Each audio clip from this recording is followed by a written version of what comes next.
안녕하세요, 손쌤입니다. 자, 오늘은 15번째 시간이고요. 지난 시간에 전쟁 전, 그리고 전쟁 중, 전쟁의 과정 살펴보았다면, 오늘은 이 전쟁 결과로 인해 나타난 각국의 변화를 파악하는 시간입니다. 그래서 어떻게 이 병자호란, 임진왜란 병자호란이 어떻게 동아시아를 좀 변화하게 해 갔는지를 좀 다각도로 한번 살펴보도록 하겠습니다. 수업 시작할게요. 네, 외란 후의 동아시아, 특히 조선, 우리나라 입장에서 어떻게 변해갔는지를 한번 살펴봐야겠죠. 네, 일단은 첫 번째로 얘기하면 아예 더 성리학적으로 변해갔다라는 겁니다. 그래서 양반 사대부 지배 체제가 강화되어 갔습니다. 그러면 대표적인 인물이 뭐 송시열 같은 인물이 되겠죠. 그러면서 이제 조선 지배층 같은 경우에는 명나라의 참전을 우리나라 다시 조선을 만들어준 은혜라고 하는 제조지은으로 인식을 해가면서 명나라를 거의 숭배하는 그런 모습을 보입니다. 반대로 이제 명나라 같은 경우에는 전쟁에 따른 재정이 악화 되겠죠, 당연히. 북로남의 상황에서 전쟁까지 해버렸으니 재정이 약화되고요. 환관과 사대부의 정쟁이라고 하다 보니 이자성이라는 농민입니다. 이 사람은 다른 후금 사람도 아니고요. 그냥 농민 봉기라고 보시면 되겠는데 이 농민에 의해서 멸망하는 그런 모습을 살펴볼 수 있습니다. 그러면서 이제 그 임진왜란 이후에 성장했던 후금이 여진 부족을 복속하면서 후금을 건국하게 되고요. 이후 요동을 포함한 만주 전역을 장악해 나가면서 이제 나아간다라고 여러분들 살펴보시면 되겠고요. 일본 같은 경우에 선생님이 지난번에 얘기한 것처럼 토쿠가와 이에야스가 에도 막부를 수립해 나간다라는 모습을 살펴볼 수 있다. 이렇게 다각도로 이제 국가 재편에 대해서 여러분들 살펴보시면 되겠습니다. 그렇다면 이제 대외 관계의 모습을 한번 여러분들 살펴보면 되겠는데요. 우선 우리나라 중심으로 한번 살펴볼게요. 명청과의 관계 같은 경우에는 그렇죠. 명나라와 국교가 단절하고요. 청나라와 조공 채권 관계를 맺습니다. 뭐 이후로? 그렇죠. 바로 병자호란 이후에 명과 국교를 단절하고 청과 조공 채권 관계를 맺게 됩니다. 그래서 청의 명 공격 시 군사적 지원을 강요당하지요. 네, 그러면서 이어졌던 게 바로 이제 북벌론입니다. 북벌론 같은 경우에는 청나라의 인질로 갔었던 효종 주도로 북벌에 논의를 하는데 실행에 옮기지는 못해요. 왜냐하면 북벌을 단행할 때 효종이 급사하게 되거든요. 그러면서 이제 스멀스멀 등장했던 것이 바로 이 조선 중화주의입니다. 만주족이다 보니까 이제 청나라가 만주족이니까 이제 명나라와는 다르다. 얘네들은 오랑캐다. 그러다 보니까 중화 문명의 유일한 후계자가 우리이다. 그렇기 때문에 우리가 뭐다? 중화다라는 인식이 갖고 있었다라는 식으로 여러분들 정리하시면 될 것 같아요. 네, 이런 식으로 보시고요. 넘어갈게요. 네, 그러면서 이제 우리 내부의 변화, 이거는 내부의 변화라고 보시면 되겠고요. 조선 내부의 변화를 살펴보시면 정치적으로는 비변사, 그렇죠. 기존에 뭐가 있었죠? 기존엔 의정부 또는 육조 체제가 있었던 것이 바로 이제 비변사의 기능을 강화시키는 것으로 변해 갔고요. 제도적으로는요, 그렇죠. 오군영과 소고군 설치하고 이건 군사적으로, 그리고 영정법, 대동법, 균역법 같은 이제 세금 내는 것이 이제 바뀌어가는 모습을 살펴볼 수 있습니다. 사회적으로는요, 양천제가 붕괴가 되는 모습을 살펴볼 수 있고요. 노비가 도망가고요, 납속책 같은 걸로요, 천민이 줄어들고, 그냥 말 그대로 요런 식의 피라미드로 변해간다. 신분제가 이렇게 변해간다. 즉 천민이 점점 줄어드는 모습을 이렇게 살펴볼 수 있다 정도 여러분들 기억하시면 좋을 것 같습니다. 넘어갈게요. 다음으로 살펴볼 거는 이제 청나라의 중원 장악입니다. 아까 얘기한 것처럼 이제 조선을 제압하고 베이징을 점령합니다. 왜? 명나라가 망했으니까 낼름 먹어버리는 거거든요. 그러면서 이제 팔기병과 투항을 한인 몽골인 부대를 앞세워서 중원 지역을 장악합니다.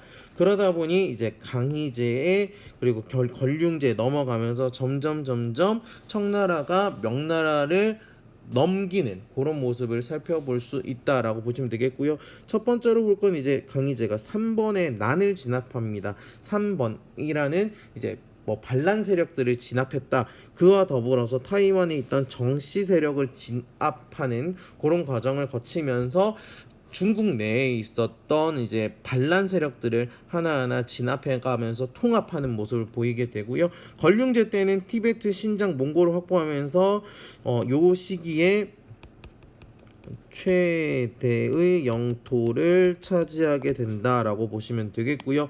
이러한 만주족의 지배를 합리화하기 위해서 중화와 이적의 구분이 없다라는 것을 주장합니다. 그것이 바로 여러분들 그 교재에 나와 있는 어느 책에 있다 바로 대의 각 미록이라는 책. 그래서 한족만이 중화가 아니라 우리가 중원을 차지했기 때문에 만주족 또한 중화가 될 수 있다라는 주장을 펼치게 됩니다. 네, 이런 식으로 여러분들 정리하시면 될 것 같아요. 넘어갈게요. 네, 그러면 전쟁 전후의 문물 교류를 살펴보겠는데요. 네, 그러다 아까 저번에 얘기했지만 군인이나 유민이 이동하기도 하고 포로가 강제 이주하기도 합니다. 그래서 조선 문화가 어디에 전파된다? 일본에 전파되는 모습을 봅니다. 대표적으로 이제 일본으로 끌려간 유학자 우리 강항 있었죠. 기억나요? 강항이 후지와라 세이카 만나서 후지와라 세이카가 사서오경 외훈을 만들었던 거 기억나죠? 그런 거. 그리고 또는 기술자 대표적으로 이삼평이라는데요.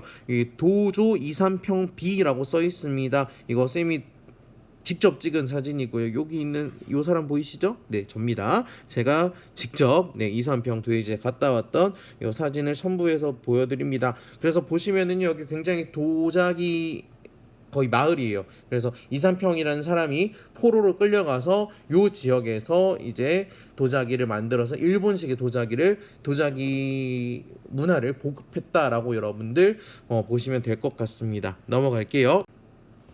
네, 그러면 반대로 이제 조선에 들어온 문물 같은 경우에는 뭐 담배라든지 뭐 서양 문물이라든지 이런 것들이 들어오게 되는데요. 서양 문물 담배 같은 경우에는 상품 작물이라고 보시면 되겠고요. 요거는 농업 얘기할 때 다시 한번 얘기하고요. 서양 문물 같은 경우에는 청에 볼모로 가 있었던 소현세자, 아까 우리 효정의 북벌론 얘기할 때 북벌론을 얘기했던 효정의 형입니다. 같이 볼모로 갔던 소현세자가 그 청나라에 있었던 아담샬이라는 신부님과 이제 교류를 하면서 천문학 또는 천주교 관련 책들을 가지고 귀국하면서 서양 문물이 소개가 된다라고 여러분들 보시면 될 것 같아요. 그리고 국제관계도 변화합니다. 그래서 대표적인 게 우리나라가 일본의 통신사를 파견하게 되고요. 그러면서 이제 우호 관계를 상징을 하고 학술과 문물 교류를 합니다. 그리고 애동막부 같은 경우에는 청 중심의 조공책봉 체제에서 아예 이탈해 버리고요. 청나라에 사실 밑파견하면서 거의 서양 세력, 요 시기 같은 경우에는 청나라의 중국과의 관계보다는 약간 다음번에 얘기하겠지만 서양 세력들 대표적으로 네덜란드와 교류를 많이 하는 그런 모습을 살펴볼 수 있습니다. 일단 조선이랑 일본 관계에서는 통신사가 있고요. 그 다음에 우리나라와 청나라 같은 경우에는 뭐가 있었다? 연행사가 있었다. 그래서 연행사를 통해서 조선에 오고 이 조선이 이제 일본 에도로 가면서 뭐 일본 같은 경우에 청나라와 직접 교류하지 않더라도 조선을 통해서 청나라의 문물이 전파되는 그런 모습을 살펴볼 수 있습니다. 그래서 조선 같은 경우에는 처음에 이제 북벌론 얘기했던 것들에서 넘어가서 이제 청문물 접한 후에 실학이랑 접해지면서 북학운동이 전개되더라라는 걸로 여러분들 정리하시면 될 것 같습니다. 네, 오늘 내용 간단하게 정리하면요, 바로 전쟁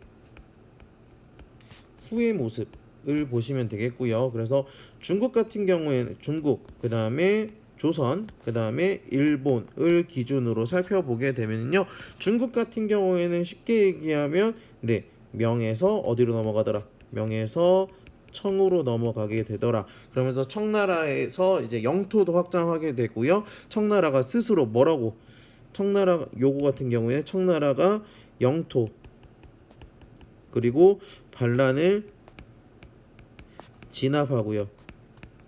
그리고 스스로 뭐를 중화를 주장하는 하는 모습을 살펴볼 수 있습니다. 그리고 조선 같은 경우에는 북벌을 아이고 이거 네 다시 쓸게요. 북벌을 주장을 하다가 네 그렇죠. 북학으로 넘어가게 된다라는 거 여러분들 기억하시면 좋을 것 같고요. 일본 같은 경우에는 무슨 막부? 바로 에도 막부가 그대로 쭉 이어나가게 되더라. 그러면서 문물을 전파받는 모습을 보입니다. 그래서 뭐 도자기라든지 유학이라든지 그러면서 그 사이에 있었던 조선 같은 경우에는 청나라로 갔던 연행사 그리고 일본으로 갔던 뭐 통신사가 있더라. 그러면서 문물을 교류하는 모습을 하나하나 살펴볼 수 있었다 정도 여러분들 기억하시면 좋을 것 같아요. 네, 오늘 내용 여기까지 하고요. 요거까지 한 다음에 이제 다음 시간에는 이제 경제적인 경제 발전으로 나아갑니다. 간단하게 보시면은 뭐 대표적으로 은 얘기할 거고요. 그 다음에 서양 세력이랑 이제 같이 접촉을 하게 되고요. 그리고 나서 뭐 경제적으로 발전을 하면서 인구도 증가하는 모습 그런 것들을 한번 하나하나 살펴보도록 하겠습니다. 오늘 여기까지 할게요. 고생 많으셨습니다.